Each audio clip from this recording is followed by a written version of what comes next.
লোহার গরম শিকগুলো তুরের দিকে এগিয়ে দিতে লাগলো। একটা শিক তুরের ডান হাতে আর একটা ওর পেটের দিকে। তুর নিজেকে বাঁচানোর জন্য ছটফট করছে, এতটাই যে ওর হাত কেটে রক্ত বের হওয়ার উপক্রম, কিন্তু মুখ বাধা থাকার কারণে শব্দ বের করতে পারল না। ইশারায় না করলো, কিন্তু তীব্র শুনল না। এক পর্যায়ে তুর উপরের দিকে তাকিয়ে কাঁদতে শুরু করলো। তখনই তীব্র তুরের দুহাতে শিকগুলো চেপে ধরতে তুর চোখ বন্ধ করে চিৎকার দিল। কি অদ্ভুতভাবে হাতগুলো পড়ার জায়গায় হাতগুলো মুক্ত হওয়ার আভাস পেল। ও চোখ খুলে তাকে প্রচণ্ড ভয়ে কোনো দিশা না পেয়ে তীব্রের গলা সজোরে জড়িয়ে ধরে কাঁদতে লাগলো। তীব্র নিজের হাত থেকে গরম শিকগুলো ফেলে নিজে শক্ত করে জড়িয়ে ধরল তুরকে। তীব্র শিকগুলো দিয়ে তুরের হাত নয়, ওর হাতের বাঁধনগুলো পুড়িয়েছে। কারণটাই ছিল তুরকে ভয় দেখানো। কতক্ষণ তুরকে জড়িয়ে দাঁড়িয়ে আছে বলতে পারবে না তীব্র, আর তুরও নিজেকে ছাড়ানোর চেষ্টা করছে না। তীব্রের গলা জড়িয়ে কাঁদতে কাঁদতে হিসকি তুলে ফেলেছে। চোখ মুখ লাল হয়ে গেছে, কিন্তু একটু নড়ল না, কারণ ওর পা এখনও টেবিলের সাথে বাঁধা আর মুখও বাঁধা। তীব্রকে জড়িয়ে ধরা অবস্থায় এক হাত দিয়ে ওর পিঠ ধরে আরেক হাত দিয়ে ওর পায়ের বাঁধন খুলে দেয়। বাঁধা জায়গায় আলতো করে হাত বুলায়।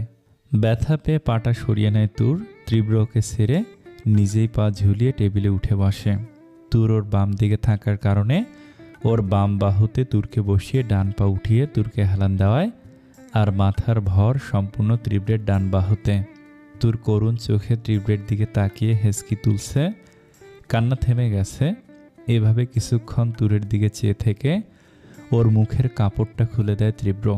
তারপর ওর গাল থেকে লেগে থাকা চুলগুলো সরিয়ে দেয় তীব্র, আর গালটা ধরে বলে, খুব ভয় পেয়েছিলে তাই না? তীব্র সত্যি এমন করবে কিনা? করতে চেয়েছিলাম, কারণ পারবো না তাই। অবাক চোখে তাকায় তুর। কেন ছেড়ে গিয়েছিলে তুর?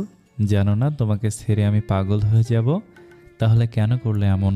জানো কতটা রেগে গিয়েছিলাম তোমার ওপর? চুপ করে আছে তুর। তুমি আমাকে বিয়ে করতে চাও না, এক কথায় বলে দিতে, ব্যাস আমি মেনে নিতাম। কিন্তু নিজে বলে আশা দিয়ে তুমি সেই আশা ভেঙে কি ঠিক করেছো? আচ্ছা তুর, তুমি নিজে একটা কথা ভাবো তো, আমি তোমাকে আটকে রাখা ছাড়া এখন পর্যন্ত তোমার সাথে কোনো কিছু জোর করে করেছি? তোমার সাথে ফিজিক্যালি ইনভলভ হয়েছি, তাও কিন্তু তোমার সম্মতিতে। তুমি যদি বাধা দিতে, তোমার কি মনে হয় আমি জোর করতাম? না তুর। এবার যেন তুর আকাশ থেকে পড়ে ওর কথায়। তুমি যা চেয়েছো তাই দিয়েছি। এমনকি এত কিছুর পর তুমি যখন বিয়ের কথা বলেছ, এক বাক্যে আমি রাজি হয়ে গেছি, কারণ আমি বুঝতে পেরেছি আমি তোমাকে ছাড়া থাকতে পারবো না। আর তুমি কি করলে? নিজে ভালোবাসার কথা বলে বিয়ের আশা দেখে নিজেই চলে গেলে। আমার রাগটা কি স্বাভাবিক নয় তুর? তুর চুপ করে আছে, কিন্তু কিছু বলতে পারছে না। ওর একটা কাজের জন্য আজ তীব্র ওকে অপরাধী করে দিতে চাইছে। আচ্ছা তুর, তোমার সত্যি মনে হয়েছিল আমি আজ তোমাকে আঘাত করব? একটা কথা বলো, আমার কাছে থাকার পুরোটা সময় আমি কি তোমাকে মেরেছি বা আঘাত করেছি? হ্যাঁ, বলতেই পারো। তুমি যখন আত্মহত্যা করতে চেয়েছিলে, আমি তোমাকে কষ্ট দিয়েছিলাম। কিন্তু সেটা কেন তুর জানো? শুধুমাত্র তোমার মাথা থেকে মরে যাওয়ার ভূত নামানোর জন্য। এছাড়া আর কোনো দিন আঘাত দেওয়ার জন্য তোমাকে স্পর্শ করিনি। এবার তুর কাঁপা গলায় বলল, আমাকে আটকে রাখা কি অন্যায় নয় তীব্র? এইটা শুনে আলতো হাসলো তীব্র। নিজের বুকে হাত রেখে বলো, তোমাকে আটকে না রাখলে কি আমার সাথে থাকতে চাইতে? আমি যেখান থেকে তোমাকে এনেছি, তারপরও কি তুমি আমার হতে তুর? তীব্রের কথায় তুর ভাবনায় পড়ে গেল। সত্যি তো কথাগুলো। তীব্র ওকে ওই লোকগুলোর কাছ থেকে কিনে এনেছে, আর তুর সুযোগ পেলে যে পালিয়ে যেত তাও ঠিক। আর কারণ ছাড়া আঘাত বা জোর তো করেনি তীব্র। হ্যাঁ, স্বেচ্ছায়, কিন্তু তুর কেন করেছিল? তীব্রের প্রতি ফিলিংস থাকার কারণে নাকি ভয়ে? তাহলে ওকে অন্যায় করে ফেললো তীব্রকে ছেড়ে গিয়ে? তীব্র খুব ভালোভাবে বুঝতে পারছে ওর কথাগুলো তুরের মনে ইফেক্ট করছে। মেডিসিনের কারণে বা রোবোক্যাটের কারণে তুরের মনে নিজের জন্য ফিলিংস তৈরি করতে পেরেছে তীব্র। আর এত কিছুর পর তুর তীব্রের প্রতি দুর্বল হবে, এটা স্বাভাবিক বিষয়। আর এমনিতেও তুর ইমোশনালি অতটা স্ট্রং মেয়ে নয়।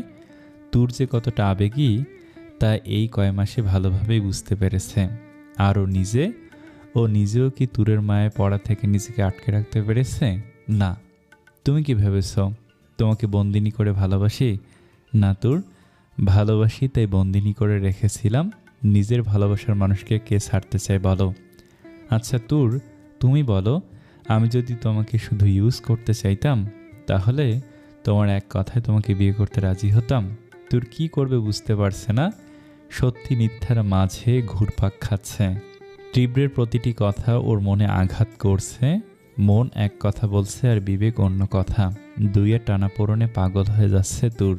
তখনই তুরের মুখটা নিজের কাছে টেনে নেয় তীব্র। তীব্রের চোখের দিকে তাকাতেই হৃদয়টা ভেঙে যাচ্ছে ওর। নিজেকে অপরাধী লাগছে। তীব্রের চোখের কোণে জমে থাকা পানি তুরের ভিতরে হাহাকার তৈরি করছে। তুরের চোখ বেয়ে পানি পড়ল, কিন্তু সেটা কিসের বুঝতে পারল না। তখনই, আচ্ছা তুর, আমি কি তোমায় শুধু কষ্ট দিয়েছি? আমার স্পর্শে কোনোদিনও কি ভালোবাসা খুঁজে পাওনি তুমি? তোমার মনে ভালোবাসার ফুল ফোটাতে এতটাই ব্যর্থ আমি? চুপ করে থেকো না। উত্তর যদি না হয় তাহলে কোনোদিনও আমি তোমাকে জ্বালাবো না। তোমার থেকে দূরে থাকার জন্য আমাকে যদি মরতে হয় তাহলেও আমি মরব। আর কিছু বলার আগেই তুরকে জড়িয়ে ধরে কান্না করে দিল। এটা দেখে তীব্রের ঠোঁটের কোণে অদ্ভুত রহস্যময় হাসি ফুটে উঠল। নিজে খুব জোরে জড়িয়ে ধরল তুরকে। তুরকে কোলে করে নিজের রুমে নিয়ে আসে। ওকে বিছানায় বসে বলে, চুপচাপ বসে থাকবে, আমি এসে যেন এভাবেই দেখি। তীব্র চলে যায়। কিছুক্ষণ পর একটা বলে হালকা গরম পানি আর পাতলা কাপড়ের টুকরো এনে বাঁধা জায়গায় মুছিয়ে দেয়। পায়ে হাত দিতেই তোর বাধা দেয়, কিন্তু তীব্রের দিকে তাকিয়ে আর কিছু বলে না। তীব্র বাঁধা জায়গায় পরিষ্কার করে মলম লাগিয়ে দেয়। তারপর ঠান্ডা পানি এনে তুরের মুখ সহ গলা মুছে দেয়। তুর সবসময়ের মতো অবাক হয়ে ওকে দেখছে। এর মধ্যে একজন স্টাফ এসে গরম দুধ দিয়ে গেছে। তুর নাচেও সত্ত্বেও ওকে খাইয়ে দেয়। তীব্র নিজের কাজ শেষ করে ওকে শুয়ে গায়ে কাঁথা টেনে চলে যেতে নেয়। তখনই তুর ওর হাত টেনে ধরে। কোথায় যাচ্ছেন তীব্র? তীব্র ওর দিকে তাকায়, তারপর শান্ত সুরেই বলে, আমি এখানে থাকলে তোমার খারাপ লাগতে পারে। আমার ভালো লাগা খারাপ লাগাটা তো খেয়াল আপনার। তুর কেন বললো বুঝতে পারল না তীব্র। আগে শুধু ভালো লাগার দাম ছিল, তোমার খারাপ লাগার দাম দেওয়ার ইচ্ছে ছিল না। কিন্তু তুমি যাওয়ার পর তোমার ভালো লাগা খারাপ লাগা দুটোই আমার কাছে ইম্পর্ট্যান্ট। অন্যদিকে ফিরে কথাটা বলল তীব্র, যদি বলি আমার আপনার সাথে থাকতে ভালো লাগে না, আমার ফ্যামিলির কাছে চলে যেতে চাই, তাহলে যেতে দেব, আটকে রাখবো না। বললাম তো তোমার খারাপ লাগাও জরুরি আমার জন্য। তুমি যা চাইবে তাই হবে। আমি আমার পরিবারের কাছে যেতে চাই তীব্র। কথাটা শুনে তীব্রের রাগ উঠে গেল, কিন্তু কিছু বলল না। এটা রাগার সময় নয়। তাহলে নিজের হাতে তুরকে ফিরে পাওয়ার রাস্তা সব বন্ধ হয়ে যাবে। ও নিজের রাগটাকে শান্ত করে নেয়। তারপর তুরের কাছে গিয়ে ওর গাল মুঠোয় নিয়ে বলে, সেই তুমি এখনও আমাকে ছেড়ে যেতে চাইছো? যাও, না করব না, কিন্তু আমার একটা শর্ত আছে। শর্ত মানে? ঘাবড়ে যায় তুর। আমি তোমাকে তোমার পরিবারের কাছে ফিরিয়ে দেব, কিন্তু তাতে আমার কি হবে তুর? আমি যে পাগল হয়ে যাব। তুমি যাওয়ার পর বিগত 10 দিন আমি দু চোখের পাতা এক করতে পারিনি। একটা মুহূর্তের জন্য ঘুমাতে পারিনি আমি। আমার ঘুম আমার চোখে ফিরিয়ে দিতে হবে। মানে? বেশ অবাক হয়ে কথাটা বলে তুর। তীব্র উঠে ওর গালে হাত দিয়ে বলে, প্লিজ তুর, আমাকে একটু ঘুমাতে দাও। আমি না ঘুমিয়ে শেষ হয়ে যাচ্ছি। তোমাকে এনেছি একটাই কারণ, একটু ঘুম। তীব্রের কথার আগা মাথা পেল না তুর। তবে এটা বুঝতে পারছে তীব্র সত্যি বলছে। ও নির্ঘুম থাকার সাক্ষী বহন করছে তীব্রের চোখের নিচে পড়া কালি। আমি একটু ঘুমাতে চাই, যেটা তুমি ছাড়ার কোথাও পাবো না আমি। প্লিজ তুর, দয়া করে আমাকে ঘুমাতে দাও।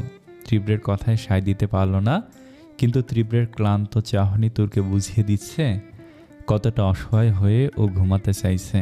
কিন্তু তুর কি বলবে তা বুঝতে পারল না। কি বলা উচিত ওর? আর তীব্রকে কিভাবে ঘুম পাড়াবে? তুরের চোখে তীব্রের চোখ আটকে গেছে। কিছুক্ষণ তাকিয়ে থাকার পর তীব্র আর চেয়ে থাকতে পারল না। অদ্ভুত এক ঘোর কাজ করলো নিজের মাঝে। অজান্তেই চোখগুলো বন্ধ হয়ে আসতে চাইছে। তীব্র কাঁপা কাঁপা ঠোঁটে তুরের কপালে স্পর্শ আঁকে।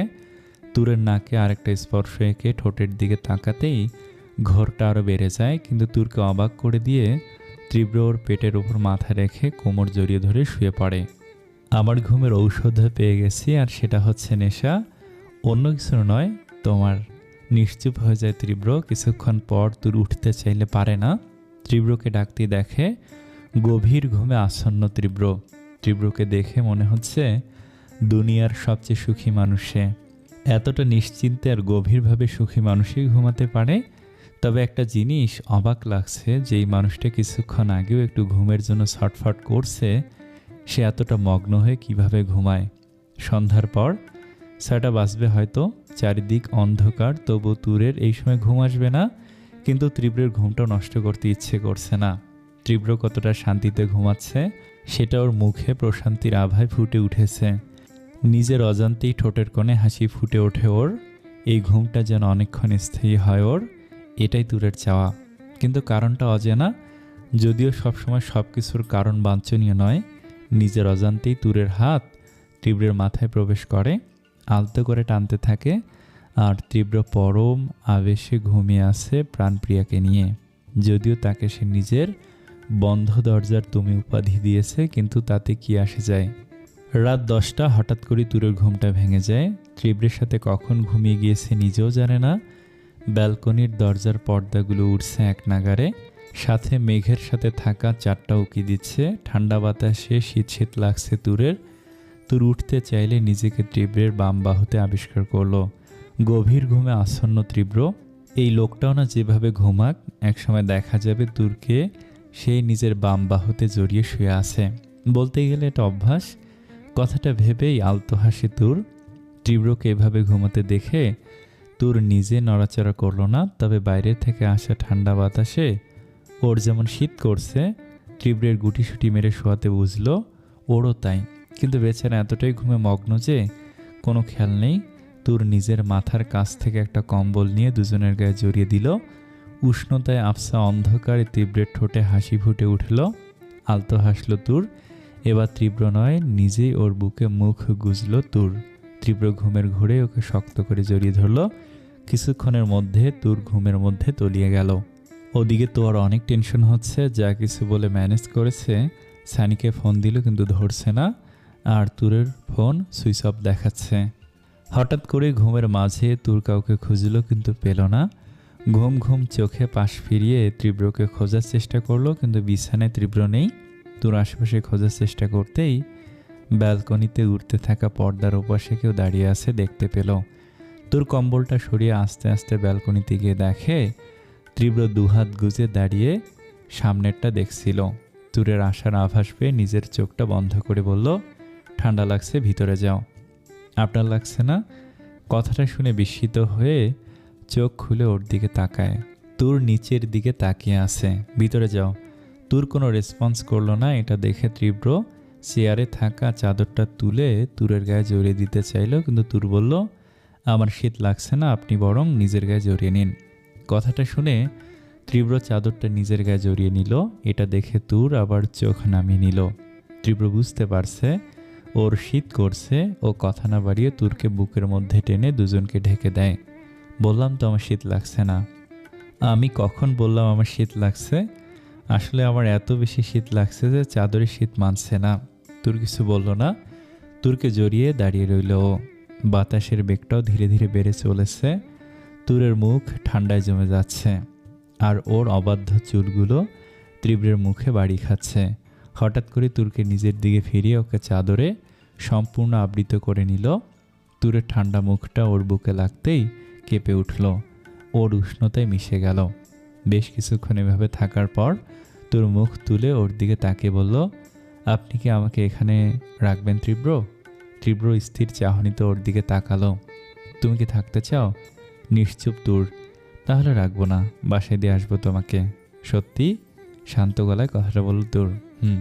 তাহলে চলুন। কিন্তু তীব্র অনড়, আর তুরকেও যেতে দিল না। বিস্মিত হয়ে তাকালো তুর। তোমায় যেতে দেবো তুর, তবে তোমার থেকে আমার কিছু চাই। কাঁপা কাঁপা গলায় তুর জিজ্ঞেস করলো, কি? আর মৃদু হেসে তীব্র জবাব দিল, তোমার 24 ঘন্টার সামান্য কিছু সময়। মানে তোমাকে সারাদিনের কিছুটা সময় আমাকে দিতে হবে আমার ঘুমের সঙ্গী হয়ে। এতটা তো বুঝতেই পেরেছো তুমি আমার জন্য স্লিপিং পিল হিসেবে কাজ করো, তাই আমার ঘুমের জন্য সঙ্গী হতে হবে তোমায়। যদি তা পারো তবেই আমি যেতে দেব তোমায়। সেটা কতদিন? যতদিন না তুমি মন থেকে আমার কাছে চিরদিনের জন্য চলে আসবে, ঠিক ততদিন। আর যদি না আসি তবে? তাহলে সারা জীবন আমার ঘুমের সঙ্গী হয়ে কাটাতে হবে তোমায়। তার মানে আপনি ছাড়বেন না? একটা তাচ্ছিলের হাসি দেয় তীব্র। হুম, তবে যেদিন মারা যাব। কথা শুনে কলিজা কেঁপে ওঠে তুরের। আবার একটা হাসি দিয়ে বলে, তবে চিন্তা করো না, তার জন্য বেশি অপেক্ষা করব না, কারণ তোমার উপর বিশ্বাস আছে আমার। আমাকে মারার চেষ্টা তুমি ঠিক করবে, তবে একটা কথা রাখবে আমার। এই কথার উত্তর কি হয় জানা নেই, কিন্তু তীব্র নিজে থেকেই বলল, আমাকে আর যেখানে আঘাত করো এখানে করো না, বুকের বাম পাশ দেখিয়ে। আসলে কি জানো, অন্য কোথাও মারলে যদি বেঁচে যাই তাহলে ঘা শুকানোর পর ব্যথাটা চলে যাবে, কিন্তু এখানে আঘাত করলে অসুখ সারলেও ব্যথা সারবে না, কারণ বিশ্বাস ভাঙলে অনেক কষ্ট হয় তোর। আমাকে হাজার আঘাত করলেও কিছু বলবো না, কিন্তু প্লিজ এখানে না।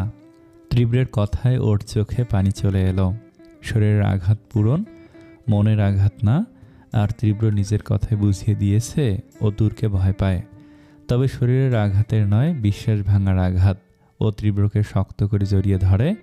ও কি ভেবে ধরলো জানে না, তীব্র এটাকে কী ভাববে তাও জানে না। আমি যদি চিরদিনের জন্য আপনার না হই তখন? আমি জানি সেটা একদিন না একদিন ঠিক হবে, কারণ তীব্র ঘুমের সঙ্গী করে বা জীবনের সঙ্গী তুরকে হতেই হবে। যদি বিশ্বাস না হয় তাহলে প্রমাণ করে দেব। চ্যালেঞ্জ করছি তোমায়। আর তীব্র কখনো হারে না। আর যদি হয় তার তুরের জন্য, তাহলে তো আমি জিতবই। জোর করবেন তাই না? না, কিন্তু এটা বলতে পারি, হয় একদিন তুমি নিজের হাতে আমাকে শেষ করবে, নয়তো নিজে আমার বন্ধ দরজার বন্দিনী হতে চাইবে। এখন দেখার বিষয় তুমি কোন অপশন চুজ করো। তুরের কপালে গভীর চুমু আঁকে। যাও ফ্রেশ হয়ে নাও, তোমার বাড়ি দিয়ে আসবো। তারপর তীব্র তুরকে ওর চাচার বাড়িতে নিয়ে যায়। বাড়ির পাশে গাড়িতে দুজনেই বসে আছে। কারো মুখে কোনো কথা নেই। নীরবতা ভেঙে তুর বলে উঠল, আমি আসছি। তীব্র ওর হাত চেপে ধরল। তীব্রের দিকে তাকাতেই দেখে ও সিটে হেলান দিয়ে ডান হাত চোখে দিয়ে আছে। তুর কিছু বলতে যাবে, তার আগে তীব্র বলল, ক্যান আই কিস? বলতে গিয়েও থেমে গেল তীব্র। আমাকে একটা স্ট্রংলি হাগ করবে তুর? তুর কি বলবে বুঝতে পারল না। ও কিছু বলার আগেই তীব্র ওকে টেনে খুব জোরে জড়িয়ে ধরল। তুর কি করবে বুঝতে না পেরে আলতো করে তীব্রকে ধরল। ঠিক তখনই আচমকা তুর নিজের পিঠে গরম পানির আভাস পায়। তার মানে তীব্র কি কাছে? নিজের চোখের পানি লুকাতে জড়িয়ে ধরল ওকে। তুর কিছু বুঝে ওঠার আগেই তীব্র ওকে ছেড়ে বলে, চলে যাও তুর। অন্যদিকে মুখ ঘুরিয়ে কথাটা বলল তীব্র। তুর আর অপেক্ষা করল না, এক দৌড়ে বেরিয়ে চলে গেল বাড়ির ভিতরে। তীব্র ওয়েট করল না, চলে এলো সেখান থেকে। আমি জানি না তুর আজকের কাটানোর সময়টা সত্যি ছিল নাকি মিথ্যে, তবে যেটা ছিল সুন্দর ছিল। তুমি যদি মিথ্যে করেও আমাকে এভাবে ভালোবাসো, আমি সারা জীবন তা সত্যি মনে করে গ্রহণ করব। ভালোবেসে যদি নিজ হাতে বিষ দাও, তবে অমৃত ভেবে তৃপ্ত হব আমি। জানো তো, ধোকাটা যখন জানা থাকে তখন তা পাওয়ার স্বাদ আরও তীব্র হয়। আজকেরটা সত্যি হলেও আমি জানি হয়তো খুব দ্রুতই তা মিথ্যে হয়ে ধরা দেবে। আমি তবুও তাই চাই, কারণ তাতেই তোমার ভালোবাসা থাকবে। নিজের মনে ড্রাইভ করতে থাকে। বাসায় ফিরে তুর দেখলো তোর ড্রয়িং রুমে কপালে এক হাত দিয়ে কপাল ধরে বসে আছে। তুর খুব ভালোভাবে বুঝতে পারলো যে তোয়া তার অপেক্ষায় আছে, কিন্তু ও কী বলবে সেটা বুঝতে পারলো না। কারণ যাই হোক, এই মুহূর্তে তীব্রের কথা তোয়াকে জানানো যাবে না। আসলে তীব্রের সাথে ঘটে যাওয়া সব কাহিনী বলতে হবে, কিন্তু সেটা ভেবে ভয় ভিতরটা হালকা হয়ে যাচ্ছে। তো যদি কিছু জিজ্ঞেস করবে তখন কি বলবে, এসব ভাবতে ভাবতে তোয়ার ডাক শুনতে পেল। কিরে, সানির সাথে গেলি, অথচ সানিকে একবার আমার সাথে দেখা করতে বললি না? জানিস কত টেনশন হচ্ছিল। তোয়ার কথা একটু স্বস্তি পেল তুর। তার মানে তোয়া জানে ও সানির সাথে গেছে। না আপু, আমি সানিকে বলেছিলাম, কিন্তু ও শোনেনি। এই কথায় তোয়া আর তেমন কিছু বলল না। রুমে গিয়ে রেস্ট নিতে বলল। তুর একটা স্বস্তির নিঃশ্বাস নিয়ে ভিতরে চলে গেল। যা চোখ এড়ালো না তোয়ার। তো খুব ভালোভাবেই বুঝতে পারছে তুর মিথ্যে বলছে, আর তার কারণটাও খুব সহজ। কারণ ও বাবার কাছ থেকে নাম্বার নিয়ে সানিকে ফোন করে, কিন্তু সানিকে কল করলেও কল ধরেনি। প্রচণ্ড চিন্তা হয়েছিল, কিন্তু সেটা প্রকাশ করেনি। কিছুক্ষণ আগেই সানি নিজে থেকে ফোন করে জানায় ও সারাদিন একটা কাজে ব্যস্ত ছিল, তাই ফোন ধরতে পারেনি। ঠিক তখনই গাড়ি থেকে তুর নামে। যেহেতু ও জানালার সামনে দাঁড়িয়ে ফোন করেছে, তাই দেখেছে আর ও যার সাথে ছিল সে অবশ্যই সানি নয়, তা বলার বাহুল্য রাখে না। কিন্তু তুরের দৌড়ে চলে আসা ওর মনে সংশয়ের সৃষ্টি করেছে। সকালে ঘুম থেকে উঠে তুর ফ্রেশ হয়ে খেয়ে বিয়ের কেনাকাটা দেখছিল। তখনই ওর মনে হয় সবার জন্য কেনা হলেও নিজের জন্য কেনা হয়নি, তার আগে তীব্র ওকে নিয়ে গেছে। তখনই ননি এসে বলল, তো আপু, তান ভাইয়া এসেছে, তোমার সাথে দেখা করবে, নিচে যাও। তোয়া সব কিছু রেখে বাইরের উদ্দেশ্যে পা বাড়ায়। ঠিক তখনই ননি আবার বলে, তান ভাইয়া তুরকেও নিয়ে যেতে বলেছে, আর হ্যাঁ, ওনার কোনো বন্ধু এসেছে, তাই তাড়াতাড়ি। কথাটা বলেই চলে গেল। তোয়া তুরকে যেতে বললে পরে আসছে বলে তো একাই চলে গেল। কিছুক্ষণ পর ননি তুরকে ডাকে, তান ভাইয়া চলে যাবে, তোকে দেখতে চায়। আচ্ছা চল। তুর ওড়নাটা মাথায় দিয়ে নেয়, এই বাড়িতে এটাই নিয়ম। তুর নিচে গিয়ে তানকে সালাম দেয়। ভাইয়া ভালো আছো? অনেক দিন পর দেখলাম। জানো, তো আপুর যখন অন্য একটা ছেলের সাথে অনেক রাগ হয়েছিল, কিন্তু সেদিন বিয়েটা হয়নি। তুমি জানো আমি কতটা খুশি। তুরের কথায় তো চুপ হয়ে গেল, কিন্তু তান মৃদু হেসে জবাব দিল, আসলে দেখতে চেয়েছিলাম তোমার আপুকে অন্য ছেলের ঘাড়ে চাপানো যায় কিনা, কিন্তু দেখো তা তোমার আপুর পছন্দ হলো না, সে আমার ঘাড়ে ওঠার জন্য বসে রইল। কথাটা বলেই তান হাসা শুরু করলো, সাথে তুরও তাল মিলালো। তখন তান আবার বলল, তবে তুমি আমার কথাটা রাখলে না তুর। কই ভাবলাম তোমাকে আমার বন্ধুর মিষ্টি বউ করে নেব, কিন্তু সেটা ওই ছেলেটা পণ্ড করে তোমাকে ছো মেরে নিয়ে চলে গেল। কিন্তু আমি শিওর যার জন্য ঠিক করেছিলাম সে যদি আগে তোমাকে দেখতো তাহলে কাউকে নিতে দিত না। কথাটা শুনে তুর চুপ হয়ে গেল। তান বুঝতে পারলো ওর খারাপ লাগছে, তাই তান কথা ঘুরিয়ে বলল, আমার ফ্রেন্ড আজ তোমার সাথে দেখা করতে এসেছে। কেন? আসলে আমি নিয়ে এসেছি, আগে আসতো না, কিন্তু আজ এসেছে, হয়তো আমার বিয়ের জন্য। তখন ননি বলল, হ্যাঁ রে, তুই যখন হারিয়ে গিয়েছিলি তখন উনি অনেক হেল্প করেছে। কিন্তু ডক্টর রায়হান কোথায়? তখনই তীব্র এসে বলে, আমার খোঁজ করা হচ্ছিল বুঝি। কণ্ঠস্বরটা পেয়ে তুর থমকে গেল, ওর পুরো শরীর কাঁপতে লাগলো। অজানা এক ভয় নিয়ে সামনে থাকা মানুষটার দিকে তাকালো তুর, আর তার চেহারা দেখে কলিজে কেঁপে উঠল তুরের। ও বসা থেকে দাঁড়িয়ে গেল, অস্পষ্ট সুরে বলে উঠল, তীব্র। তুরের পুরো শরীর কাঁপছে, এই ঠান্ডার মাঝেও তুরের শরীর ঘামতে থাকে। তীব্র শুধু হালকা হেসে স্বাভাবিকভাবেই সোফায় বসলো। তুরের দাঁড়িয়ে থাকা দেখে তীব্র বলল, এভাবে দাঁড়িয়ে আছো কেন, বসো। তো আবার রেগে গিয়ে তুরকে টান দিয়ে বসিয়ে বলল, কি হয়েছে রে তোর? বাড়িতে গেস্ট এসেছে আর তুই?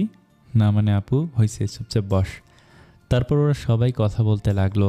তুর শুধু নিচের দিকে তাকে হাত ঘষে, আর তীব্র তুরকে তখন থেকে ওদের কথায় তাল মিলিয়ে তুরকে দেখে যাচ্ছে। তখনই তোয়ার মা এসে বলল, তান তীব্রকে উদ্দেশ্য করে বলল, দেখ এসেছিস যখন তাহলে দুপুরের খাবার খেয়ে যাবি, নইলে কিন্তু। তীব্র হালকা হেসে বলল, ঠিক আছে। আচ্ছা, এই বাড়িটা অনেক পুরনো তাই না? তখনই ননি জবাব দিল, আমার নানু বানিয়েছিলেন। বুঝতেই পারছি। আচ্ছা, আমি কি বাড়িটা একটু ঘুরে দেখতে পারি, যদি আপনাদের কারো সমস্যা না হয়? তীব্রের কথায় তান এমন একটা রিয়াকশন দিল যেন দ্বিতীয় বিশ্বযুদ্ধের নেতা অ্যাডলফ হিটলার ইহুদি হত্যা না করে বরং তাদের পুরস্কৃত করতে চাইছে। কিরে, এভাবে দেখছিস কেন? না, আমি কি তোর জায়গায় অন্য কাউকে নিয়ে চলে এলাম নাকি? নাকি আজ ঘড়ির কাঁটা উল্টো দিকে ঘুরছে? যা বলছি তাতেই রাজি? তার উপর আবার এই বাড়ি ঘুরে দেখার ইচ্ছে। হ্যাঁ রে, তোকে জাদুঘরে নিয়ে গেলেও তুই তো দর্শনার্থীদের মতো না, ঘরে থাকা অ্যান্টিক পিসের মতো বিহেভ করে এক জায়গায় দাঁড়িয়ে থাকিস। কিন্তু আজ কি হলো? আমি যাই করি, কিন্তু তোর কথা আমার ঋদ্ধের মতো লাগছে। তখনই তোয়া বলে, প্রবলেম কেন হতে যাবে, আপনি ছেলে দেখতেই পারেন, আর বাড়িটায় অনেক বড় বাগান আছে, আপনার ভালো লাগবে।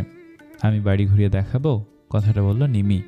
তো বুঝলো নিমি আর ননি যে কোনো কাউকে পাঠালে দুজনেই কোনো না কোনোভাবে উল্টাপাল্টা কথা বলবে, আর সেটা ওদের হাবভাবে প্রকাশ পাচ্ছে। তাই ও তুরকে বলল। এটা শুনে তুর ঘাবড়ে গেল।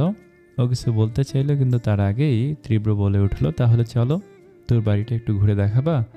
তুর কিছু বলতে পারে না, এখন না করা মানে তীব্রকে অপমান করা, তাই তুর কথা না বলে হাঁটা দেয়। ওর পিছে যায় তীব্র, ঠোঁটের কোণে আলতো হাসি। তান যেন নিজেকে বিশ্বাস করতে পারছে না, তাহলে কি তুরকে ওর ভালো লেগে গেছে? কিন্তু তুর বাড়ির ভেতরটা ঘুরে দেখাতে ঠিক যখন উপরে গেল, ঠিক তখনই তীব্র ওর হাত ধরে রুমের মধ্যে নিয়ে গেল। কি করছেন ছাড়ুন, কেউ দেখে ফেললে। আর আপনি এখানে? অনেকক্ষণ নিজের কান্নাটা চেপে রাখলো, এবার আর পারল না তুর, কেঁদে দিল। আপনি তান ভাইয়ের সেই ফ্রেন্ড, অথচ আপনি তুরকে ছেড়ে চলে যেতে নেয়, কিন্তু তীব্র ওকে টেনে নিজের মধ্যে আবদ্ধ করে। সরি তুর, আমি জানতাম না যে আমি যাকে আটকে রেখেছি সে তোয়ার বোন, মানে তুমি। জানতেন না আপনি? কাঁদতে কাঁদতে কথাটা বলল তুর। দেখো, তান যখন সুস্থ হয়ে ফিরেছিল তখন তোয়া তোমাকে খোঁজার জন্য আমার কাছে এসেছিল, আর আমি তখন জানতে পেরেছি তুমি তোয়ার বোন। তাহলে কেন ফিরিয়ে দেননি? কারণ যতদিনে আমি জানতে পেরেছি ততদিনই নিজেকে সম্পূর্ণভাবে তোমার সাথে জড়িয়ে ফেলেছিলাম, আর তুমিও আমাকে ভালোবাসতে শুরু করেছিলে। তাই ভেবেছিলাম তোমাকে বিয়ে করে তারপর আমি তোমার পরিবারের কাছে তোমাকে ফিরিয়ে দেব। কিন্তু তুমি তার আগেই কেন এসেছেন এখানে? তোমার জন্য। আমাকে নিজের বন্দি বানানোর জন্য?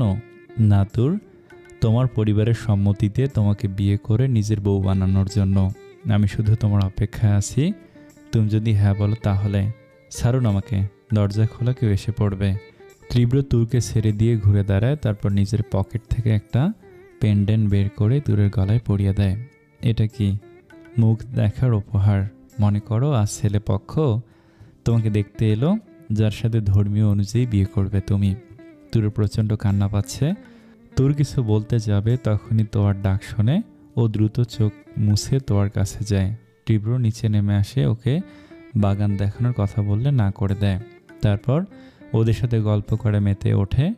তুরোর শরীর ভালো লাগছে না বলে চলে যায়। দুপুরের খাবার তাহান আর তীব্র একসাথে ওদের বাড়িতে করে। তুরের দিকে খেয়াল করলে দেখে ও প্লেটে আঙ্গুলের রেখা কাটতে ব্যস্ত, খাওয়ার কোনো নাম নেই। খাওয়া দাওয়া শেষ করে বেরিয়ে যায় তীব্র। রেস্ট নিয়ে যেতে বললে ও না করে দিয়ে চলে যায়, তাই তাহানও বেরিয়ে যায়।